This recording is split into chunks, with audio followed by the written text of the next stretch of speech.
Olá, queridos, vamos lá a mais um vídeo.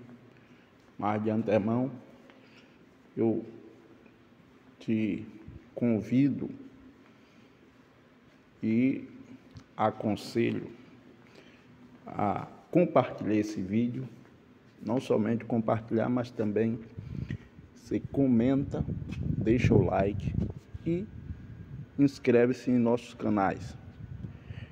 A insistência no pedido dá-se pelo fato de que a plataforma vai entender que o vídeo é importante e desta forma a plataforma automaticamente envia o vídeo a outras pessoas. Então por isso é importante. Como o vídeo ele tem a intenção de evangelizar e levar a palavra de Deus através da escola bíblica dominical a outra pessoa, as outras pessoas, então você estará evangelizando comigo. Tendo dito isso, não se esqueça de fazer justamente todas essas coisas: compartilhar, comentar, inscrever-se em nossos canais e deixar o like. Amém? Vamos lá. Estamos na lição de número 11, penúltima lição. Esta lição nós estaremos estudando dia 22 de junho. E o título dela é Do Julgamento à Ressurreição. O título é bem chamativo, manchete de filme, do julgamento à ressurreição. No texto áureo, que está em Mateus 19, verso 30, melhor dizendo que está em João 19, verso 30, diz assim, ó: E quando Jesus tomou vinagre, disse estar consumado. Inclinando a cabeça, entregou o Espírito. Essa foi as últimas palavras de Jesus e também os últimos movimentos que ele fizera enquanto estava vivo. As últimas palavras é estar consumado. Traduzindo, Jesus quis dizer: tudo que me foi dado para ser feito, fiz, e fiz bem feito. Ok? Na nossa verdade prática, diz assim, ó: na cruz, Jesus triunfou sobre o pecado. Na ressurreição, conquistou a vitória sobre a morte. Foi nesses últimos momentos de Jesus, ele estava passando por uma batalha contra diversos inimigos, contra o próprio diabo, contra o pecado e contra a morte. E aí, o comentarista resume dizendo que ali na cruz ele tem duas vitórias seguidas. Uma quando morre, que vence o pecado, pois morreu sem pecado, morreu sem cometer pecado. E a outra, 3 dias depois, quando ressuscita vencendo a morte. E a morte já sabia que Jesus a venceria, pelo fato de quando ele estava vivo, ressuscitou diversas pessoas, entre essas pessoas, na ressurreição de Lázaro. Então, a vitória já era certa, tanto contra o pecado, como também contra a morte. Ok?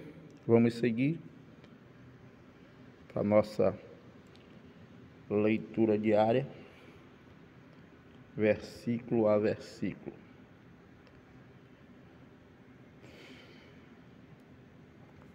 Na segunda-feira, a nossa meditação diária diz, uma mensagem de despedida antes de enfrentar a cruz, baseada em João, capítulo 16, verso 1 ao verso 6, que diz assim: para que vos não escandalizeis, expulsar-vos-ão das sinagogas,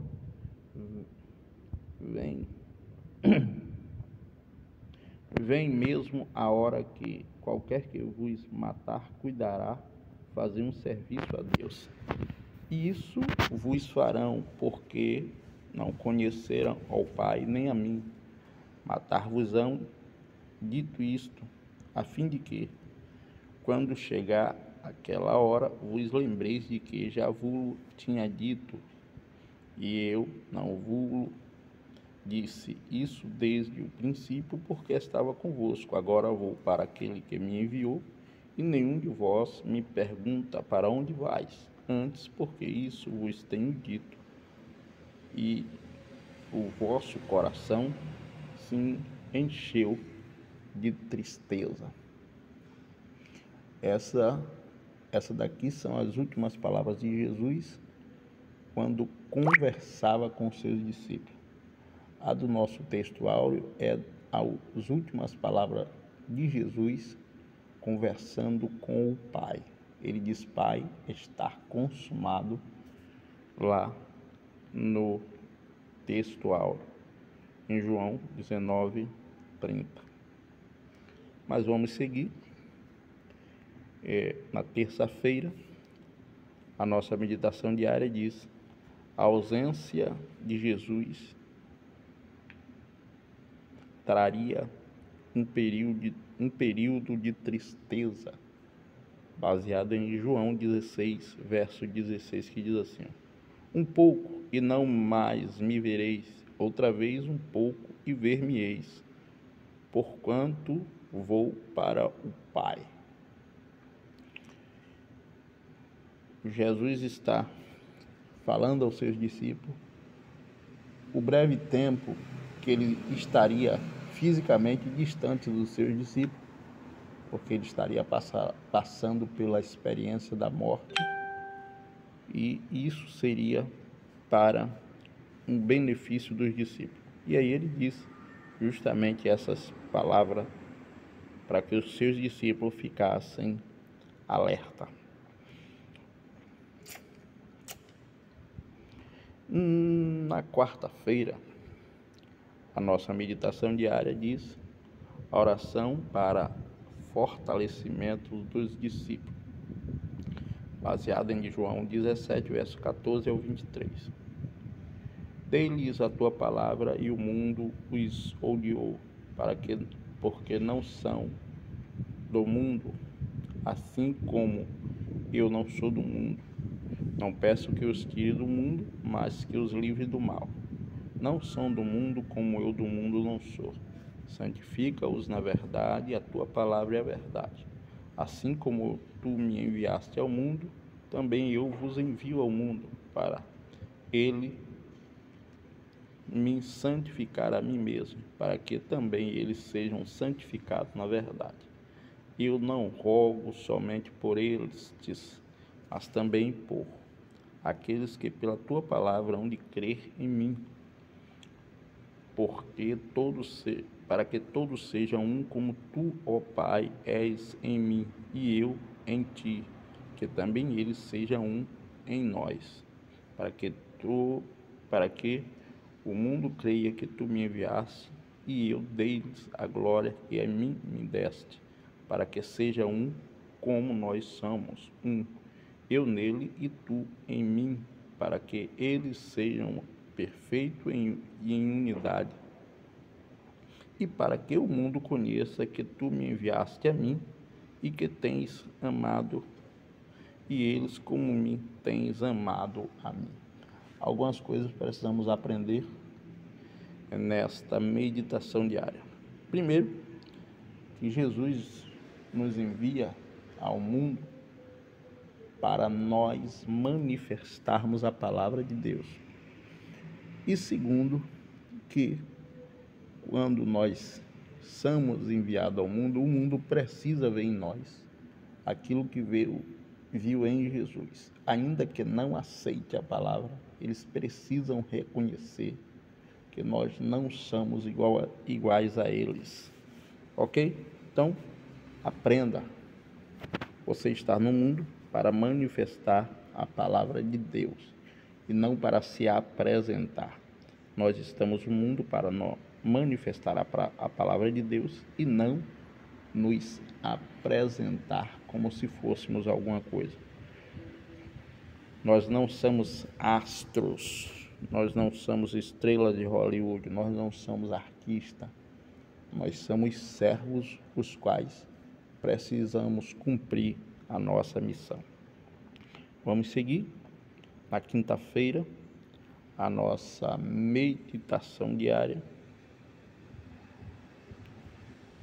Diz: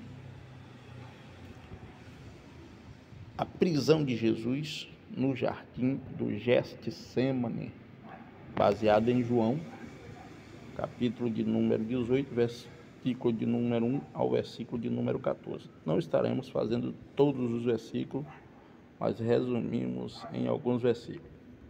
Tendo Jesus dito isto, saiu com os seus discípulos para além do ribeiro de Cedron, onde havia um horto, no qual ele entrou com seus discípulos. Tendo, pois, versículo 3 agora, tendo, pois, Judas recebido a corte e oficiais dos principais sacerdotes e os fariseus, veio para ali com lanternas e porretes e armas. Sabendo, pois, Jesus todas as coisas que sobre ele havia de vir, adiantou-se e disse-lhes: a quem buscais? No verso 9, para que se cumprisse a palavra que tinha dito: dos que me deste, nenhum deles perdi, senão. Então Simão Pedro, que tinha a espada, desembainhou, feriu o servo do sumo sacerdote, cortou-lhe a orelha direita. E o nome desse servo era Malco. Mas Jesus disse a Pedro: mete a tua espada na bainha.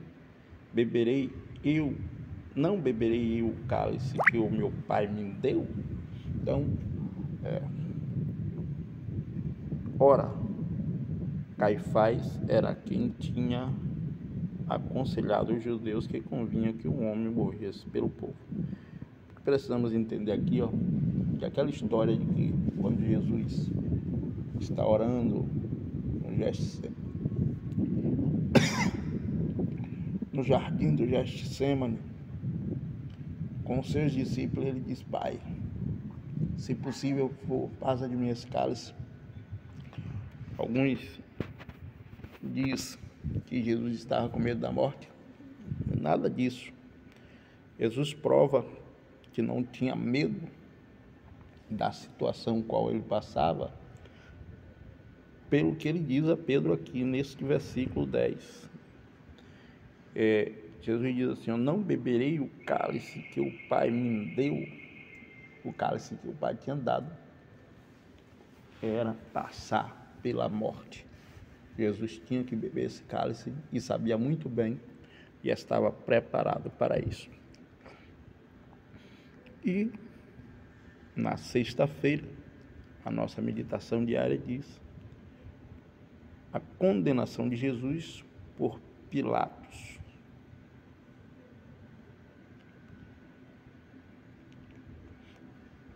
Baseado em João 19, verso 12 ao 16. Disse então Pilatos que procurava soltá-lo, mas os judeus gritavam dizendo: se soltais a este, não és amigo de César. Qualquer que se faz rei é qualquer que se faz reis. O vosso rei. Mas eles bradaram: tira, tira, crucificai. Disse-lhe Pilatos: hei de crucificar o vosso rei? Responderam os principais dos sacerdotes: não temos rei senão César. Então entregou-lhes para que eu fosse crucificado e tomaram a Jesus.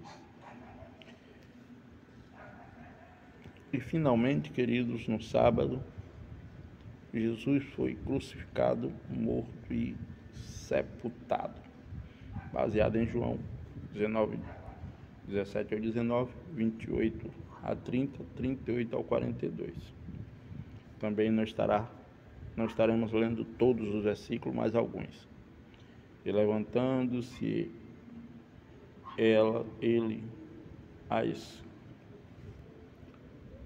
levando eles as costas a sua cruz, e levando ele nas costas a sua cruz, saiu para o lugar chamado Calvário, que em hebraico se chama Gólgota, onde o crucificaram, e com eles outros dois, um de um lado e Jesus no meio. Pilato escreveu também um título e pô-lo em cima da cruz. Nele estava escrito Jesus Nazareno. Depois, sabendo Jesus que já todas as coisas estavam terminadas para que as escrituras se cumprissem, disse: tenho sede. E estava ali um vaso cheio de vinagre, e encheram de vinagre uma esponja, pondo em um isopo, e chegaram à boca. E quando Jesus tomou o vinagre, disse: está consumado, e inclinou a cabeça. Um fato muito importante, que não foi nem relatado aqui, e nem dentro da lição também não foi colocado. Se o título da lição nos chama a atenção, dizendo do julgamento à ressurreição, no momento da ressurreição, esse fato ocorreu no momento da ressurreição, e é um fato de extrema importância. Em que fato eu estou me referindo? O fato da mentira que se espalhou entre os judeus, e isso está em Mateus 28, a partir do versículo de número 11 até o versículo de número 15. A mentira que se espalhou na Judéia em relação à ressurreição de Jesus, a ponto de Mateus, quando escrevia o seu evangelho, ele diz: e esta tem se divulgado até os dias de hoje, quer dizer, nos dias que ele estava escrevendo o evangelho. Os soldados presenciaram a ressurreição. Alguns soldados presenciaram a ressurreição. E o que foi que os soldados fizeram? Correram até a cidade e falaram para os anciãos, para os fariseus e para as autoridades. E eles se reuniram em conselho, pagaram, subornaram os soldados para dizer que foram os discípulos que roubaram o corpo de Jesus e que Jesus não tinha ressuscitado. Observe como é que nós, até os dias de hoje, temos sofrido com a perseguição da mentira em relação a muitas coisas que acontecem na igreja. Semelhante aos dias de Jesus, a mentira continua correndo solto e precisa ser. E nós precisamos ter bastante vigilância quando diz respeito às coisas do reino de Deus. Pois, assim como mentiram a respeito da ressurreição de Jesus, não haverá de agir de forma diferente em nossos dias. Eles continuarão mentindo, porque o diabo é o pai da mentira e tem feito o seu trabalho, que é mentir. Então, queridos, continuemos propagando a verdade, e por isso que eu te peço, tendo assistido o vídeo até aqui, compartilhe, divulgue e evangelize comigo, em nome de Jesus.